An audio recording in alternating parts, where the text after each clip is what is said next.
Hello, everybody. Welcome to our channel, our Scientology stories, Peeling the Onion. My name is Mark Fisher, and we've got a great video for you. I think you're really going to enjoy it. Before we get started, I'm going to introduce my co-host, Janis Gillham Grady. Hi, Janis. How you doing today? I'm good. Aloha, Mark. G'day, Aloha. everybody. Salute. Anyway, no, we've got a really great. He's an old friend of ours, but he has a tremendous life story, spiritual journey, and we want to share him with everybody. Janis, why don't you go ahead? You want to introduce him? Yeah, I do. And this was the days when I'd probably have to say Scientology was hip. A lot of hippies came into Scientology in the 60s, and that's rock and roll. Rock and roll. And I've known him for 9 years. I was throwing a birthday party for my dad and my sister, and Jim Jackson, a mutual friend, was, hey, I have this friend with me. Can I bring him to the party? And I met Roger, and we've had a lot of fun ever since. We've traveled together, Paul and I and Roger, and you've even been on cruises with Roger and us. So I'd like to introduce a good friend, Roger Weller. Hi, Roger. Hi, Mark and Janis. Thanks for the introduction. So nice to see you. Yeah, I met you on the cruise to the Bahamas, and we had a lot of fun. We were hanging out with Dan Kuhn, and then later when we went on a cruise to Cuba, we hung out with Tom Provenzano and Maureen Bolstead and all that. We had a great time. And Roger's he's the life of the party, but he's got a lot of wisdom and a lot of stories that he can share with us. So welcome, Roger. Thank you, Mark. Mark, I remember seeing you down in Florida at the Fort Harrison. Oh, really?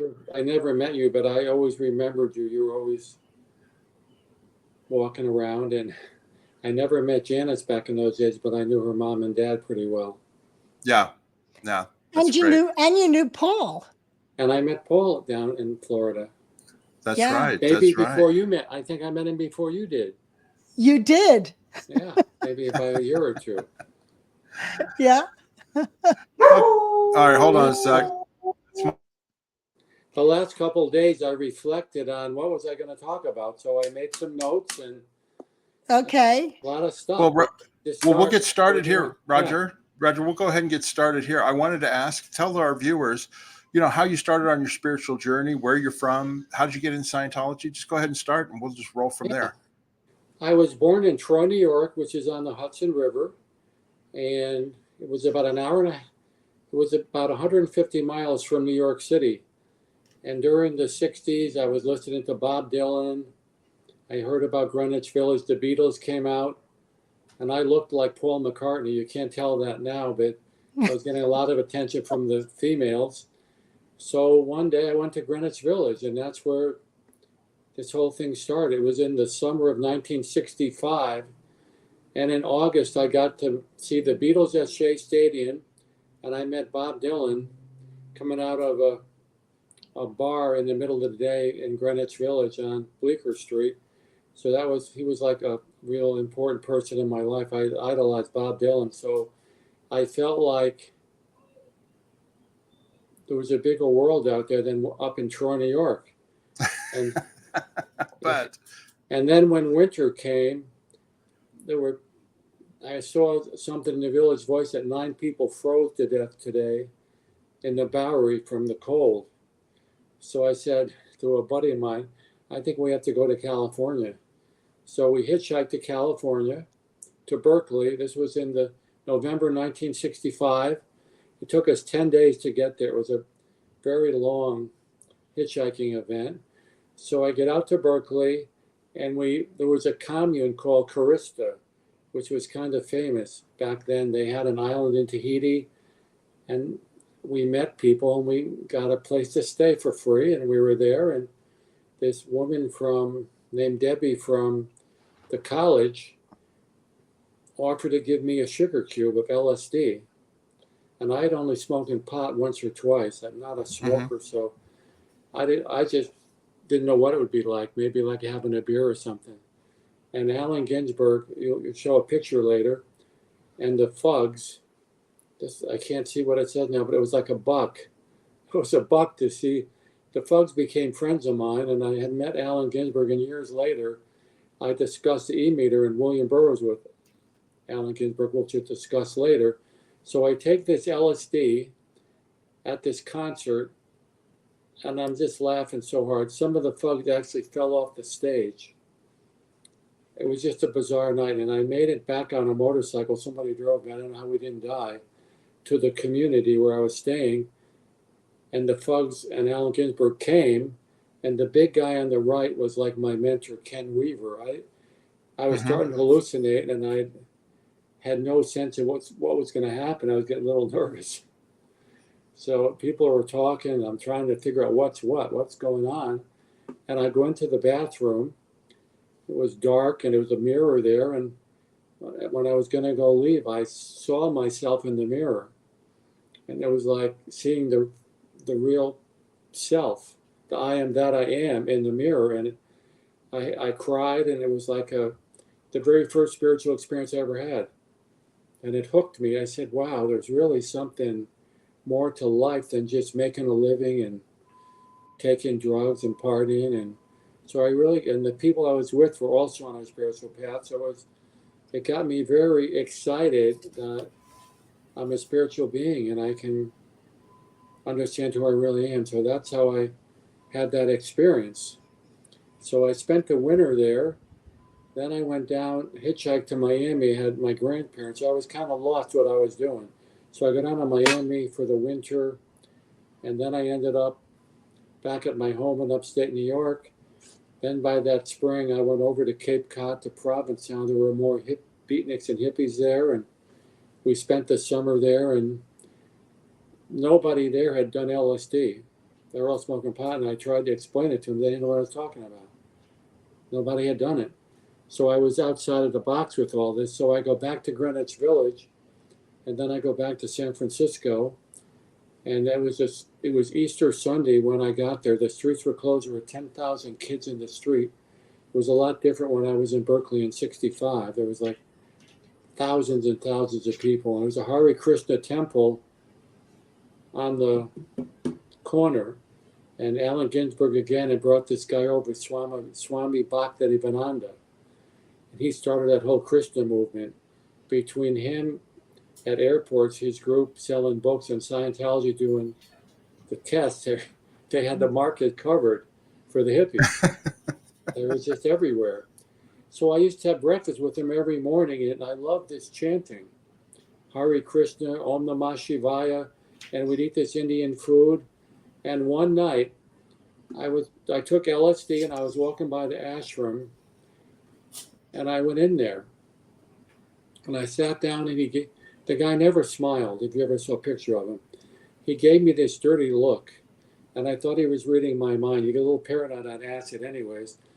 And I felt like it was disrespectful being on drugs in front of this saint or whatever the heck he was. So I leave, I walk out on the street, and I'm not on LSD anymore. That's never happened to me. You take LSD, it lasts the whole night. And it was like a wake-up call for me. This isn't for me. I was done with LSD. So that was a big thing for me. And then I ran across that book, Autobiography for Yoga, right around that time. And that was a lot of people that took LSD, they also read that book, that got on the spiritual path. So many thousands of kids read that book. And I decided to go to India. I had about $1,000 in my pocket, and I flew back to New York, and I had a friend that went to a school called FIT, Fashion Institute of Technology, named Martha Zabrowski, and she had done the communications course right around the corner at the Martinique Hotel. The Scientology. 32nd and Broadway, the organization. So she said, Roger, you're pretty messed up right now. I said, what do you mean? You're just not here. You're really not here. I said, I feel like I'm here. You should take this course. It's only $15. So I go over there. I could walk there. I immediately went over there. They said, come back tonight at 7 o'clock for an introductory lecture, and it happened to be Ira Chaliff. That's Ira in the right there Yes. on course at St. Hill. And Ira was just leaving after that lecture. Within the week, he was moving to St. Hill. He was going to join the Sea Org. So I met him right before he split. And I happened to do the course with his sister. And when I saw Ira recently with you, Janis, out in Burbank, I told him that story. He said, Roger, that was the only course my sister ever did. He never knew that. And Ira knew me very well when he was in charge of the American St. Hill organization. That's where I went and did power, and he was the person in charge of the CO. Yeah, the commanding officer. So it was a cool thing. And then there was another gal that I had a crush on. I did it with, and I can't think of her. I know her, but I can't think of her name. But she ended up marrying John Hammond, the famous blues musician who's still around. And his father discovered Odetta, Bob Dylan, Aretha, everybody, all the top stars. He was a king in the record business. But it was his father. So I ran into John Hammond over the years and had these talks with him. So I was really hooked on this communications course. We did the birds fly, and I'm staring at somebody for like an hour, and I'm hallucinating. I feel like I'm going into past life. The person's face is changing. You know what I mean, right? Yeah. And I'm trying not to stare. I'm just being present, and it's just the wildest thing. So and all the guys have ascots on. They saw a picture of L. Ron Hubbard wearing an ascot.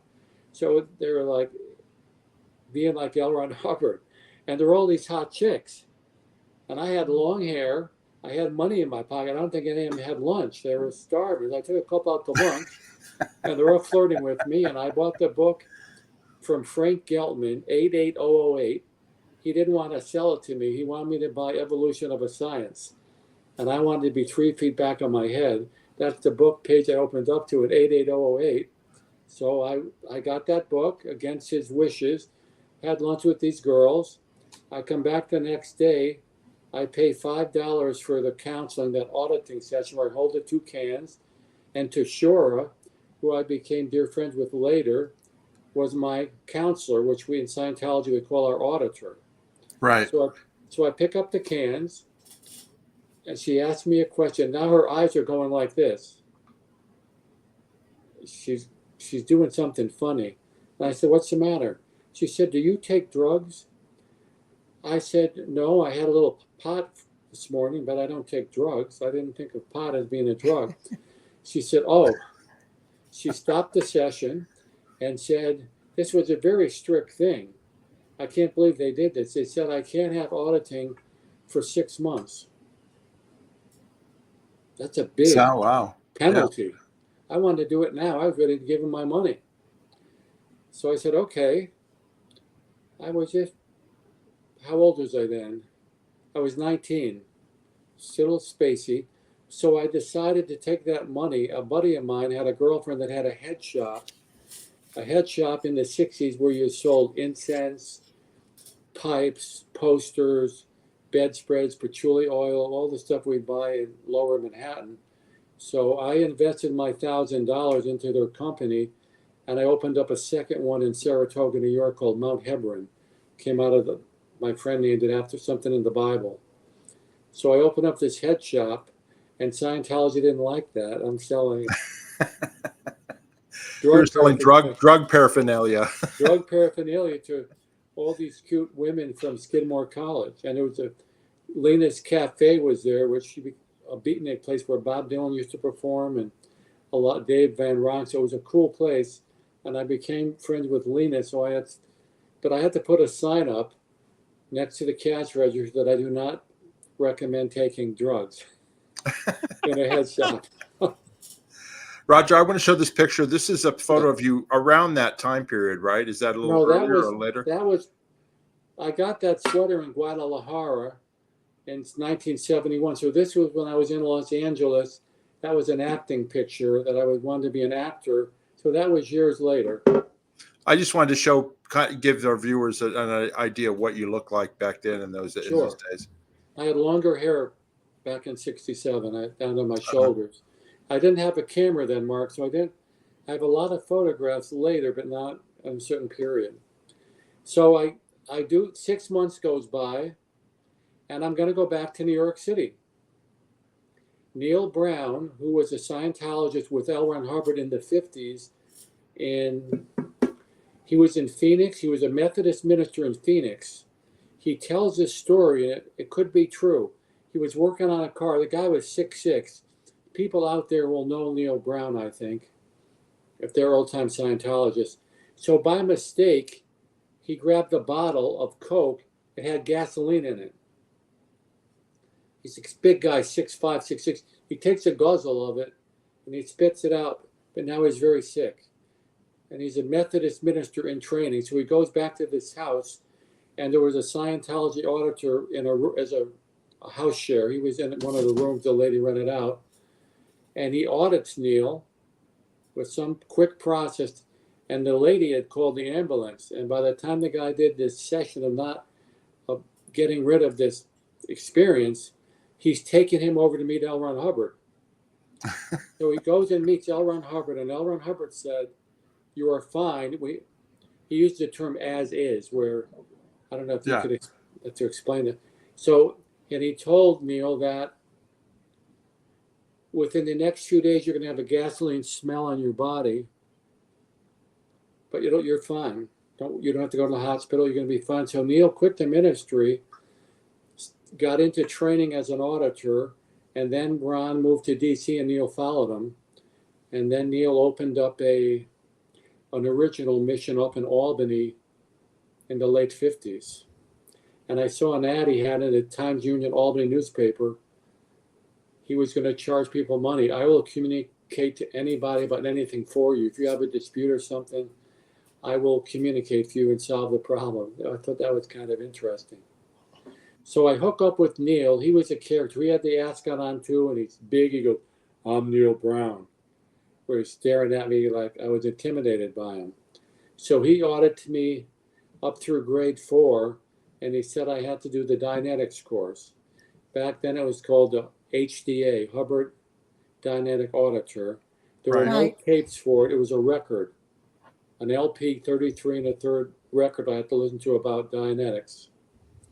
So, and there was a lady named Ellen Giffen that became a big field auditor in Los Angeles. She was from Albany also. And she was my partner in auditing. And I was even on my first session, I ordered a psychologist who was much older than me. It was hard for me to keep my TRs in. I'm thinking, here I am, this hippie, know nothing about this, and I'm auditing this therapist, and he's really deep into an incident. It was very intense. He's gone. He's got some heavy stuff going on. So I was really impressed with it. And I'm watching the meter, and it's rising and falling and floating needles. So I said, wow, this really does work. So while we're there, Neil wasn't legally clear. He did all this auditing before they had the grade chart. He said he was already OT, but he rigged on having to go to New York and get clear or whatever. But these people show up. Pat Flanagan and Flo Barnett, David Miscavige's, Shelley's mother, Flo Barnett. This was in 1968. They were working with Alan Walters in Texas. And Pat Flanagan is kind of a criminal. He said he invented the pyramid stuff, and he got kind of famous, but he told Neil he invented an instant coffee that was the best, and they were going to New York City, to Wall Street, trying to sell it, and turned out it was Maxwell's Instant House coffee. They were the first OTs that I met. So I was Pat could do all these, I don't know if you know Pat Flanagan, he was like he was under the first 100, but he was a little guy. He could do these acrobatic things with his body. He said he was a famous inventor. He was well known, and he became pyramid guru. But I was a little uncomfortable. And then Flo Barnett was smoking all the time. She had short red hair. I don't know if her daughter was even born yet. I don't know how old Shelley is, but maybe she just left her somewhere. But No, not I till the don't. 70s. She wasn't Okay, born till the okay. 70s. Yeah. So she didn't have a kid. No, No, no. actually, no, that's wrong. I'm wrong. No, Yeah, like the Shelley early was in. 60s. So she would have been born by then. So Well, she her oldest sister Clarice is my age. okay. So Right. I don't know where she was. She was not with Pat. His wife's name was Leela Flanagan, and Flo were in Albany. He was going to boom Neil's business, and they basically bankrupt him with their great tech they're going to use. And we did this seminar. We was going to do a seminar on money. Neil rented this big hotel room at the Sheraton or something. I passed out probably 50,000 flyers with friends in front of General Electric and Ford Motor Company, all these factories to get people to come to this. The day of the event, there were 3 people there. And Neil invested thousands of dollars, which he didn't have. So Neil went bust, and he went out to Santa Barbara, California, and Larry Menard had a mission in Chicago. Neil got him into Scientology. And Neil also got Dave, the engineer in the ship. Dave Murphy. He got Dave Yeah. Murphy into Scientology, Neil did. So Neil has a history on his own. So when that left off, and while that was still there, I'm jumping ahead a little bit, before he went, I raised $1,000 magically some way, and I hitchhiked to California. Show the picture of Winslow, Arizona, if you want. I don't know if that's, you want to do that now? No, it's all the way at the end. But anyway. That's later at the end. So we're hitchhiking out to California. I'm dressed in white. I'm on a spiritual retreat to do power processing. I'm very excited. We got picked up in Albany. We got a ride pretty much all the way to Arizona. A trucker dropped us off in Indiana, and then this priest picked us up, left us off right on the border of Winslow, Arizona. Within 5 minutes, it was a Sunday afternoon, a cop picks us up and says he wants to run a check on us. Not to worry, everything's fine. When we get there, he throws me in a cell with about 50 American Indians. And it was the Indians drink. It was the weekend. There were a lot of drunks in the tank, and there was an Indian chief that was bleeding. It was bad. And my girlfriend Susan was up above. So I told them what we were doing. We were going to Los Angeles. I had long hair, and I found out from the people in the prison, in the cell, they don't have a garbage department. Whoever they can pick up and hustle, I'll be working on a garbage department, picking up garbage in this cell. I go before the judge, I get 60 days. I go back to my cell, I'm devastated. The people in my cell have a little string and a cup, and they're sending notes up to the girls on the top. And I told Susan what happened. I heard this scream. And she has big cow eyes, big blue eyes. She can get really sad. She goes before the judge and starts crying and crying. So we got out of it. It's another whole, I won't spend too much time on it. I have to do a little, I have to promise that we wouldn't hitchhike anymore. We had very little money. I needed a hotel in LA. And so I saw a guy, a hippie with long hair in a van. I said, could you help us get out of here? He says, I have a local cleaners. I'll take you to the edge of town. If I go to the edge of town, I get arrested again. I'm going to be in jail for a year probably. He said, don't worry, I'll get you for enough out. So the whole time we were in Arizona, I thought they were going to get me. So we get to Los Angeles. We stayed at a flop house for $10 a night down on Alvarado Street. And we hitchhiked up to Temple Street to where you do the power. American St. Hill is American called St. Hill ASHO. Organization. Yeah. We're going to call it ASHO now because that's what it stands for. Yeah. And now Ira is the CO there, the guy that gave me the course. I introduced myself to him. I said, I met you in New York. He was very friendly. And Dolores Stokes and Mimi Rogers' father were the 2 power auditors. Phil Spickler. Phil Spickler. Yeah. I love Phil. I met Phil later, but I couldn't think of his name. But I wanted to get audited by Phil, but I got Dolores. And Bruce Wiggins, who became a big shot at Delphi, he gave me, when you do your auditing, you have to do pre-auditing. I had like an intensive with Bruce setting me up for the power. Now Dolores Stokes, her son, David Stokes, also had a mission somewhere in Northern California. So she was a sweet lady. She was back in the 50s. I have to wear a name tag. Roger Weller, do not ask me any questions. I can't discuss my case. And Because you're on Susan, power processing. yeah, and Susan is eavesdropping on the door, trying to find out what's going on. I couldn't tell her about it. I don't even know I don't know what to tell her anyways. So they asked me, it was only 10 hours of auditing, which is a very short time. You can go into therapy for 10 years and not get anything out of it. Somebody listens to you, you feel a little calmer. When this thing was over, I wasn't on this planet anymore. I can't explain it. Hubbard always talks about the mind or the bars and in any Buddhism or yoga, you got to get into your heart. You're in your head. The biggest step is go from here to here. I hadn't read that many spiritual books at the time. I walk out of that room. We're on Rampart Boulevard.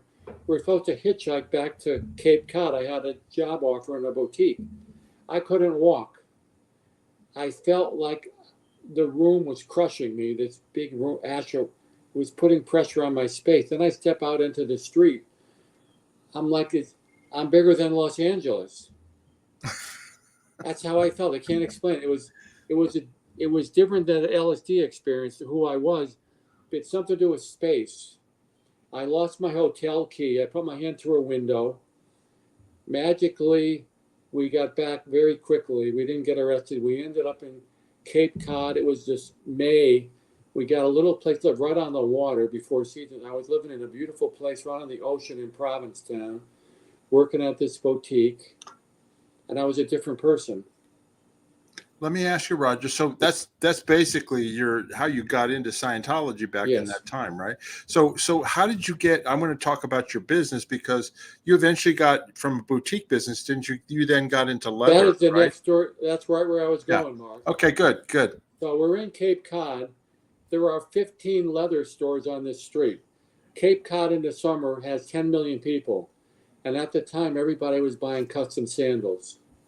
And in my shop, the Harlequin, and while I was there, I sold bikinis to two of Norman Mailer's wives, his past wife and his present wife. Lisa Minnelli's father was gay and he lived in Provincetown. I sold her a bikini. So there's all this activity going on. I didn't even go to Woodstock because I was trying to save money. It was the people landed on the moon. We watched it in our shop. So I wanted a pair of leather pants, and I met all these people that had leather stores. So we hitchhiked to Boston and got some leather, and we borrowed a friend's sewing machine. Susan, my girlfriend, knew how to sew. So I wore these pants in the shop, and people asked where they could buy them. So we saved. So now this power processing thing, something happened. Now the physical universe, now I have a purpose to make money. So we save $500, we buy a sewing machine. The summer's over, we go back to Troy, because I didn't know where else to go. I grew up, and there was already a leather shop there out of the blue. It was very sad to me. We didn't have a good location, but we were across from Russell Sage College, where you and I walked around, Janis, those beautiful brownstone buildings. It wasn't a retail thing, but the fringe jacket just took off. It was right after Woodstock, a month later. And Susan and I started making fringe jackets, and we made so much money on a $500 investment. Within 6 months, I didn't even have a bank account. I had cash in a Kotex box under my bed. There was this box, so I just put the money in there. I had $10,000 in 1970. That's a lot of money. I paid for the whole package from solo to OT7, and I think I paid for OTA too. OTA was $2,700 to pay for the whole bridge, and I thought this is going to be unbelievable because the power processing was the best thing that I ever experienced. Now doing these OT levels, so the shop went well, and I sold it for $500 to a guy named Ed Nair. And we went out, I bought a Volkswagen Squareback station wagon. We drove out to California, the same person I hitchhiked with. and I lived right down the street between Asho and AO on Rampart Boulevard. Roger Barnes and Kerry Gleason were the Regis at Asho, and David Light were the Regis at the Yale. He was the main Reg at the Yale.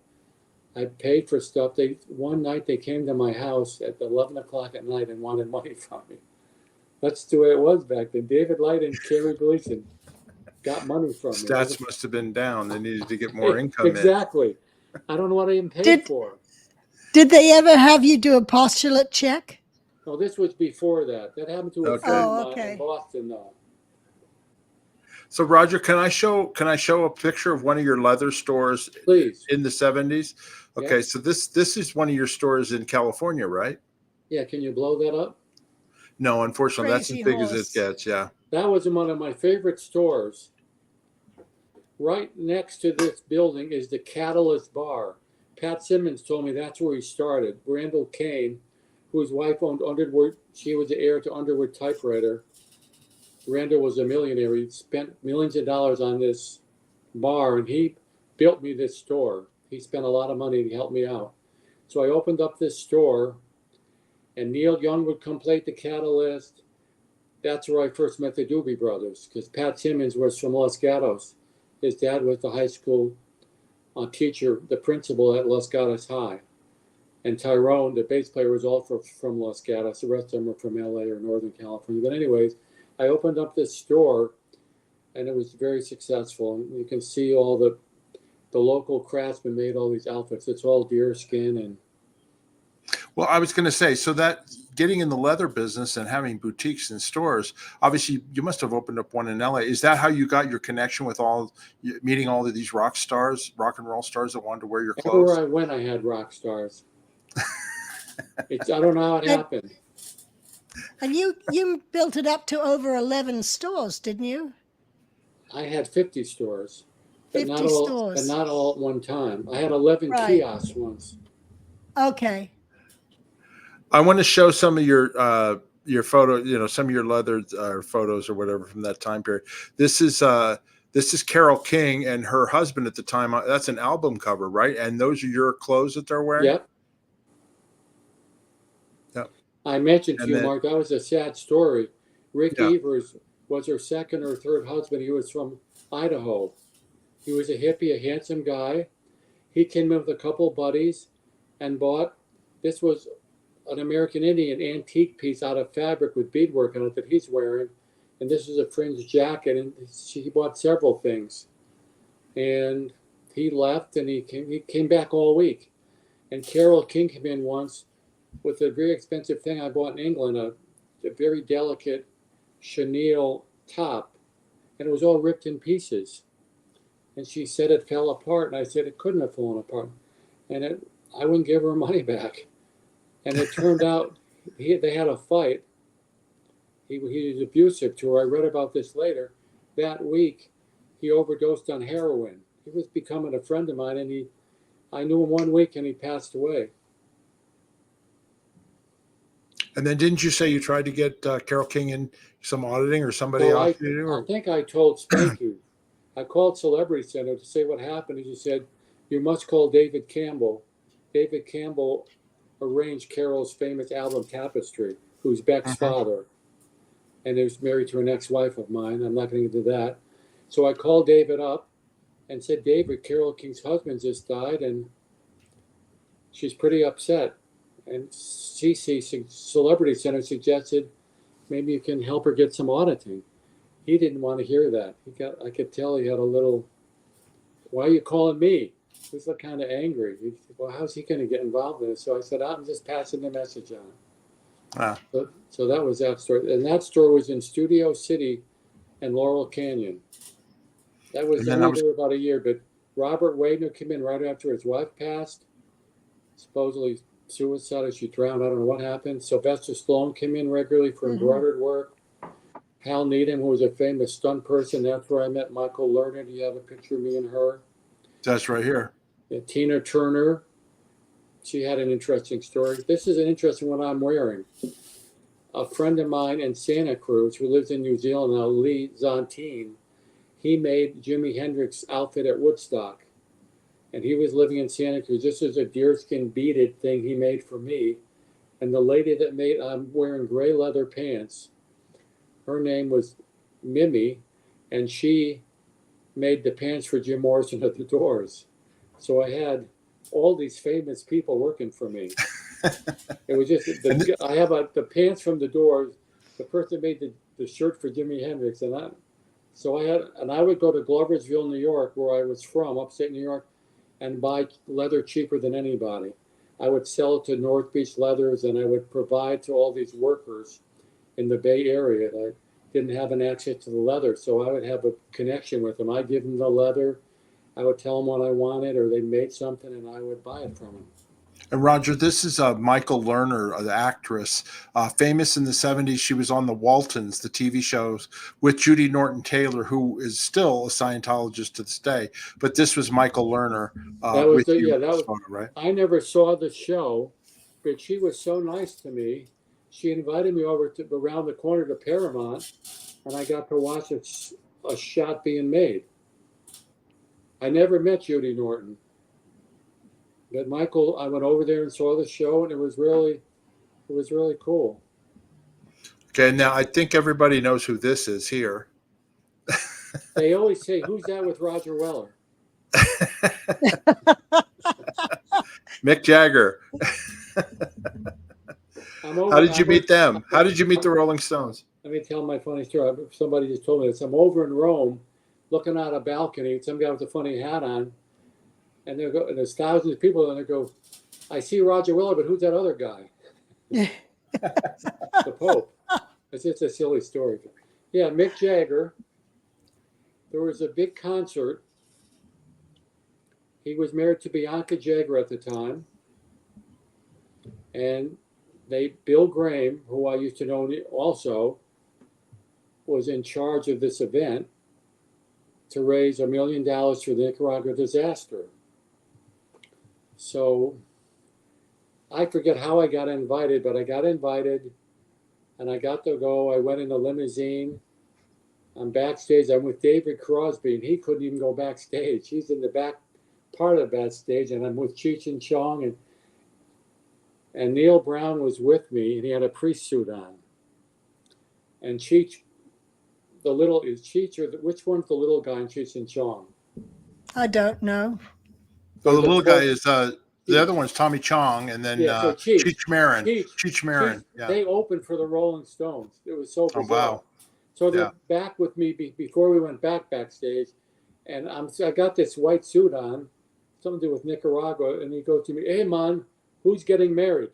Because I'm standing next to this guy with a priest suit on, and I got a white suit on. "Hey, man, who's getting married?" I always remember that. And I'm talking to David Crosby, and he's going, "Man, what are we doing about Vietnam? How come we're raising money for Nicaragua, not for Vietnam?" I said, "I don't know, Dave. I don't know." But it was a very cool thing. I got to go backstage. I'm eating caviar with Bianca. I get to meet Mick. I physically moved Keith into this picture. He was very shy. I said, "Come on, I want a picture of you in there." So he kind of squeezed in. So that was a great, and the concert was fabulous. Imagine it was $1,000 a ticket in end of 1972 to go to a concert. Wow. And I saw the Beatles at Shea Stadium for $2. Exactly. And then just going ahead a little bit here, this is also somebody wearing your clothes, right? That's Jimmy Page from Jimmy Led Zeppelin? Page of Led Zeppelin.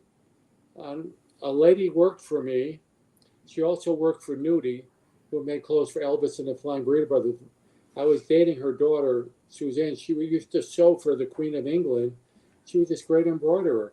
So they wanted this outfit. Somebody came by who was working for Jimmy Page, and he came in, and there's the outfit, and there's a picture of me wearing it.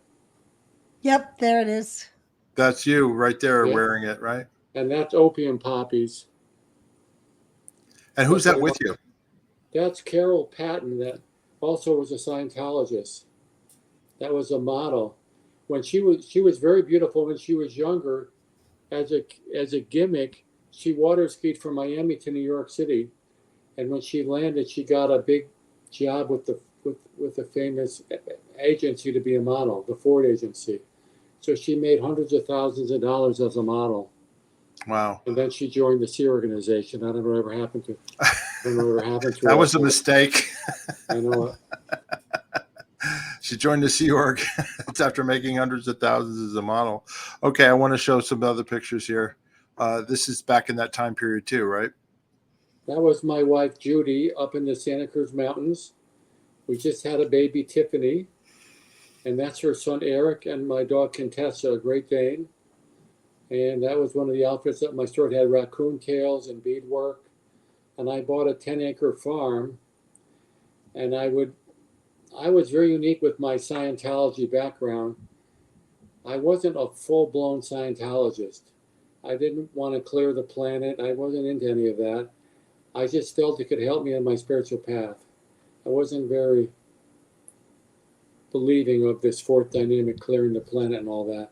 So I would go to LA and I'd be dressed like that. That's before Flag had opened up the place in Florida.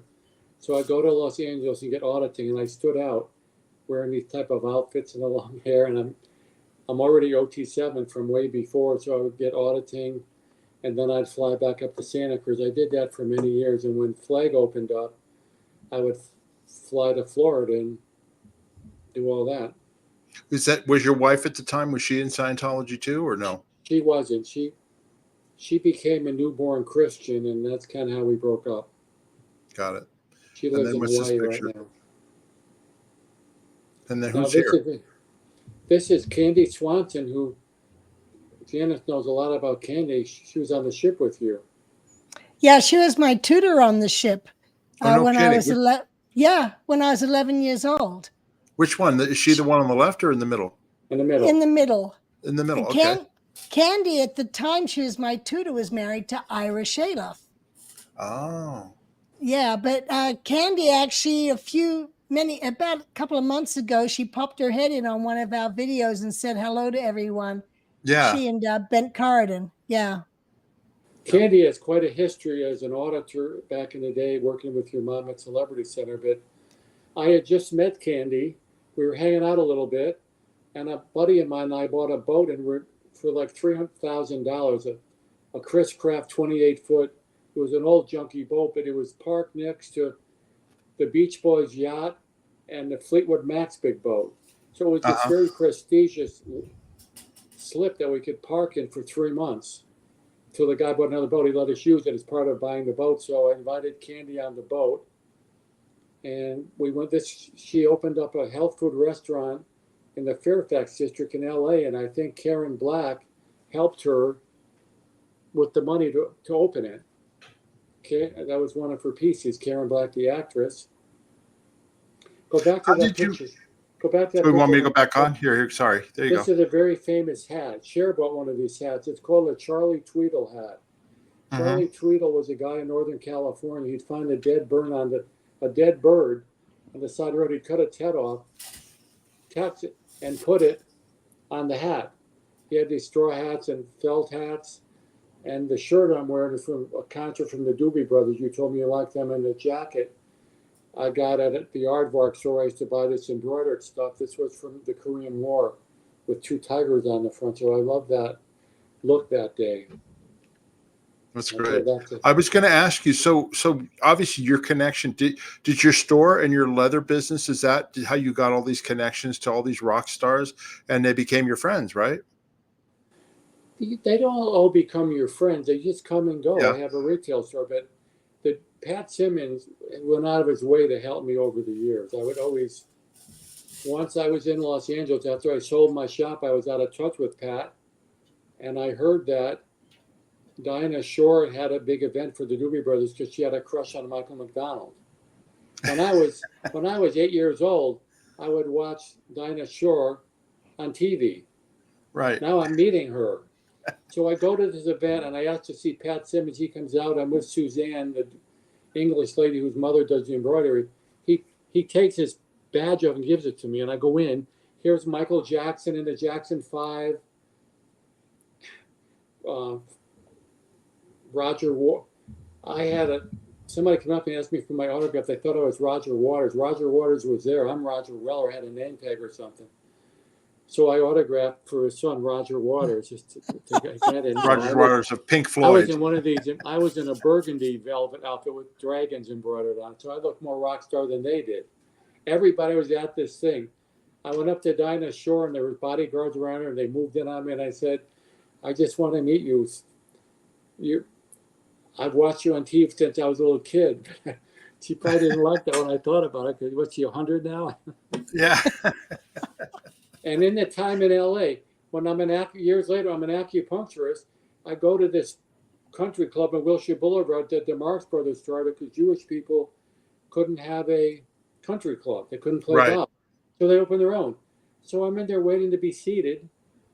And the maitre d' said, "If you'd like to see George Burns." He's in the back playing cards. You always hear about it. I go back and I see George Burns. I see him on TV. I go back to the front door. Sammy Davis Jr. walks in with this big blonde. He's got a glass eye. And I'm with this Chinese doctor who was treating. We were treating the maitre d'. He was a patient.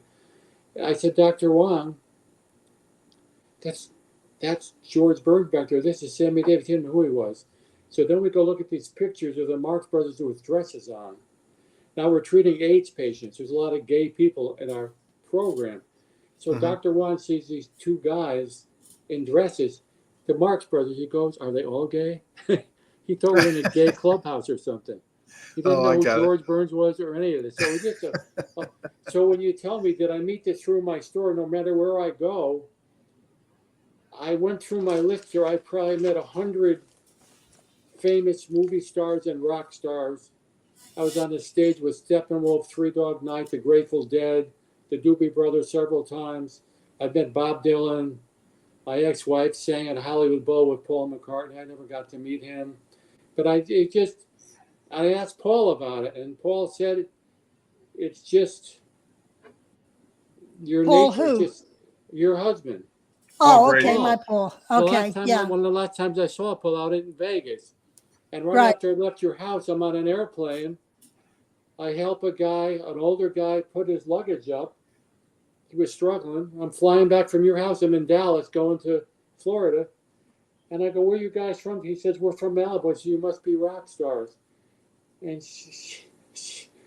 she goes, "He is." And his name was Albert Lee. Eric Clapton said he's the greatest guitar player. Yeah, blues guitar player, yeah. And no, that's Alvin. There's Alvin Lee from 10 Years After and Albert Lee. Got it. He played with Emmylou Harris, with the Everly Brothers. He always toured with Eric Clapton on big events. Joe Cocker on the First World Tour. So he's going to Sarasota with Peter, the guy Peter that used to be Paul McCartney's roommate, Peter Asher. So I said, "I live in Sarasota." So they invite me over. I have dinner with Peter Asher, who knew my ex-wife and knew my daughter. He was Peter and Gordon, and had a couple hits that Paul McCartney wrote from. So anyways, and Paul just said, "This just happened to you." That was the next thing I called Paul and said, "It just happened again." It just happens all the time. It does. Happens, not just in LA. It happens in Massachusetts. Here's a picture of my wall here with James Taylor. Right. Joe Pesci came into my store there. All the symphony, Yo-Yo Ma and people like that, Midori, the famous Japanese violinist, they just show up wherever I am. Roger, let me ask you a question now. Okay, during that time in the 70s or whatever, because you had met all these people that came in your shop, did Scientology, Celebrity Center, ever try to get you to, disseminate Scientology and try and get anybody involved back in those days? I was the Teflon Don. I was separated from it. I was very lucky. Well, you had left Scientology for a long time. I wasn't against it. I am very practical, Janis. Well, we're going to get to that. We're going to get to that in a later video. But I got was wondering stories to tell about in that period in LA how I spent a lot of time with Yvonne and Hebert and so many. Yeah, we're going to get to all of that. But I just was wondering if they ever twisted your arm to go, "Oh, why don't you recruit Mick Jagger into Scientology?" Okay, one time, this is another crazy story. You know Al Rubisi and Bobby Minoff? Yeah. Yes. They were both working at CC. I'm walking down Sunset Boulevard, in the 70s, and I see Dick Clark Productions. I think it's a joke. I thought Dick Clark died after the American Bandstand. A guy walks out of the building. I go, is Dick Clark still alive? I'm just kidding with him. He says, yes, he is. Wait 1 second. I got something for you. He goes back in and gives me tickets for a pre-screening on the Queen Mary for New Year's Eve. They pre-recorded in October. So I go to Cece and tell him about it. And Al Rabisi's a Reg, and Bobby Midoff. And there was an African-American kid that was a Reg. I don't remember his name. A handsome guy that was an actor that was also a Reg. So we all go to the Queen Mary with my passes. And Al Rabisi knew Dick Clark when he was in The People. We're on the elevator with Dick Clark, and he wouldn't say a word to him. He was so triggered. Here he is, this $10 a week SEER member, when he had a hit record out a couple years before in The People. I Love You. It was tormenting to him. I knew it. He didn't say it. Just so people know, Al Rabisi is Giovanni Ribisi's dad. Dad, yes, he is. And Marissa Ribisi, too, who was an actress. And also, like you said, he was in the group People with Jeff and Robbie Levin, right, Janis? And Jeff's got this great success about his brother now in the movie. I'm looking forward to seeing that. Yeah. So we're there, and I met Al Green, and I was on the stage. It was Three Dog Night at the Miami Pop Festival in 1968 when I left Key West. This was right before Woodstock. This was an amazing event. I had lunch with Jerry Garcia, Procol Harum. So Three Dog Night guy goes, where do I know you from? I said, I met you in Miami a couple of years ago. But he just thought I looked like somebody that he knew. But Al Rabisi didn't do one thing to reg anybody or Bobby Midoff. And I was around everybody. And another time, I was working at Valor Vitamins, a lot of old-time Scientologists. Remember Al Keefe? He had one down in downtown Los Angeles, one at the Manor across from the Celebrity Center. And I worked there. So my car broke down. I'm hitchhiking. A 1938 old pickup picks me up where you could crank the windows open. And we got a picture of the person, and it was Peter Fonda. Picked me up hitchhiking. He's going up to Ojai to see Krishnamurti. And I started telling him about Scientology, and he wasn't interested. And when I told Bobby Midoff that he was regging me for the other guy, he got mad at me. Why didn't I close the deal? It was a bullshit. It was a silly thing that I said. But Peter Fonda went to Troy to visit Jane Fonda went to Emma Willard, where Janis and I have driven by there, and I used to hang out up there. So him and I had a great talk about what we did at Emma Willard. We dated girls up there, and his sister, and Jane Fonda's his sister's oldest son is named Troy after her living in Troy. So we had a great half an hour talk, and I wish that I went up to Ojai to see Krishnamurti with him. I became a big fan of Krishnamurti years later. So there's an example of I tried to res Peter Fonda, and I have a list of a few people. Andy Warhol I met in the 60s in New York City, and I ran into him later in Troy. He was doing a talk at a college there. So I did a survey on him. The 4 questions: do you think people can change for the better? What do you need to make that change? I forget what. And I did it on Andy Warhol. Wow. He wasn't too interested, but anyway, that was somebody famous I promoted myself to. And when I was going back a few years, when I first got into Scientology, I worked for Walter Chrysler. We have a picture. He invented the air conditioning for cars, and his father was Walter Chrysler Sr., who invented Chrysler Corporation. I would have breakfast with Walter a lot, and he would tell stories how Al Capone would meet with his father in Chicago during the Lindbergh kidnapping. He had to have bodyguards. So Walter's is bigger than life. And I'm telling him about Scientology. And he would just laugh. You could tell, what's this kid? He's like in his 60s, and he's been all over the world. He made movies, and he's just kind of amusing me that I was interested in this Scientology. He probably heard of L. Ron Hubbard. But anyways, I tried to get him in. And when I was down in Key West before the Miami Pop Festival, I became friends with James Leo Hurley, who would just get ready he wrote this book called Midnight Cowboy, and Dustin Hoffman was going to be releasing this movie, and I had him read History of Man.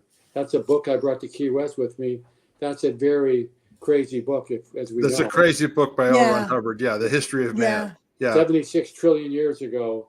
Yeah. And anyway, so he acted like it was real. He said, don't show this book to too many people. He confided in me. So, but again, he wasn't.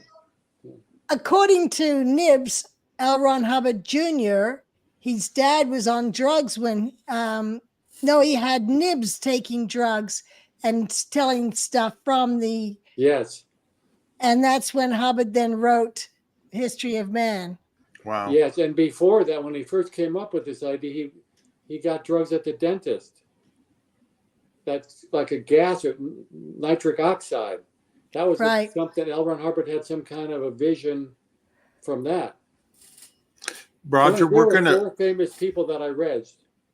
Roger, we're at the end of the first hour here. We're gonna do a part 2 for sure. All right, Mark, after I'm this. just warming up. I know you are. I wanted though, before, since you were just talking about books though, I wanted to mention, you had mentioned about Mick Jagger. You gave him a book. Can you quickly tell that story? And Janis, this you have is the a great book, story to end off with. When I knew Ruth Mitchell. I could have given him a book, Science of Survival or How to Choose Your People. I thought this was a better gradient. And at the time, I was a Class 8 supervisor at ASHO, at American St. Hill Organization, which is the highest level of auditing at the time. And David and Maggie Butterworth were in charge of me. And I just skipped. And that's a big offense. I didn't go to course to supervise because I was going to go backstage and meet the Rolling Stones. So I give him the book and I go back. It's right before, it's like 10:30, quarter to 11. And they have this, what is it called? A muster or? Yeah, when they group the staff together. Yeah. So I said, I think I'm going to be in trouble. And I made an announcement that I was just with Mick Jagger and I gave him How to Choose Your People. And I got standing ovation. And I didn't get any ethics problem whatsoever. Janis, show the book again. And years later, Jerry Hall's sister was a Scientologist in New York named Cindy Hall, and I met her. Her apartment was next to Celebrity Center. And I told her that story about the book. She said, Roger, I swear to God, Mick told me, because she must have told him she was a Scientologist. She said, he reads that book all the time. Yeah, and just so people know, How to Choose Your People is about the tone scale in Scientology, but it's written not by Hubbard, it's written by Ruth Mitchell, who makes it much easier to understand and has actual little cartoons. You can see the little drawings on the front. I think Scientology banned it because it was more successful. Yeah. And it was 1972 is this one. Yeah. By the way, I have about 10 copies of these if anyone wants to buy some. Okay. It's an excellent book. Well, let me finish this last story. Celebrity Center, the same thing. We'll show later the picture of James Taylor, but Carly Simon was regularly getting auditing at Celebrity Center. And at the time, James had a very serious heroin addiction. Right. And now I've met him, he's a super guy, but at the time, he would come in the lobby and just nod out while he was waiting for Carly while she was getting auditing. This CO at the time shared that story with me. I never met James in that setting. After Darby owned it, but this other lady, I can't think of her name right now, she told me that story, but not many people knew that Carly Simon was getting a lot of auditing at Celebrity Center. Yeah, I remember John Travolta got her in to start. I remember that. But yeah, no, that's funny. I was going to say, Roger, you've led the Forrest Gump life of the decade or of the millennium. You know what I mean? You've met everybody. And on our next question, I'll talk about. I had lunch with John Travolta, and I've got a lot more interesting stories to share, and more about Scientology and about Janis's parents and. Okay. Yeah. Great. Well, let me go ahead, Roger, we appreciate you. I'm going to go ahead and do some business here. Okay. And then we'll be done here, and we're going to do a part 2 as well. So anyway, we want to thank Roger for being here. And we want to ask you all, please subscribe to our channel at Mark Fisher and Janis Gillham Grady, our YouTube channel. If you enjoy this video, we have lots more. Please click that subscribe button. And Janis, what do they need to do with the like button? They need to rock slam the like button. Rock slam the like button, okay? And also, if you have any questions, please ask in the comment section. We're going to be doing a few videos with Roger, and then we're going to do a live question and answer later on, and we'll save those questions and we'll ask Roger, and he can answer them. Janis has that book. Janis has that book, How to Choose Your People. If you're interested in buying one of them from her, email her at janisgilhamgrady@gmail.com, and she'll tell you how much she'll sell it to you for. And if you're interested, she'll send it out to you. Do we know if Ruth's still alive? No, she passed away. Oh, too bad. Yeah. If you want to become a member of our sorry. That was fun. Sorry, Roger. Thank you so much. Yeah. No, we're not done yet. Anyway, if you want to become a member of our channel, click the join button on our channel homepage. There's lots of perks there. You can get an autographed copy of Janis's book, which brings me to my next point. If you're interested, Janis has written 2 books: Commoner's Messenger Book 1, A Child Adrift in Scientology Sea Organization, and then also Book 2, Commoner's Messenger, Riding Out the Storms with L. Ron Hubbard, and that's Janis with L. Ron Hubbard. Anyway, you can get an autographed copy of those on our merchandise site. Just go down below the comments. They're going to be featured right there. Click on them. You can order them, and we'll get them shipped out, get them autographed to you. So if you're interested in Janis's book, that's how you can get it. So let me take those down here. And we want to thank you, Roger, for being here, and thank everybody for watching. I'm going to play the exit video, and we'll see you the next time. Bye, everybody. Hey, peace. Bye. Oh.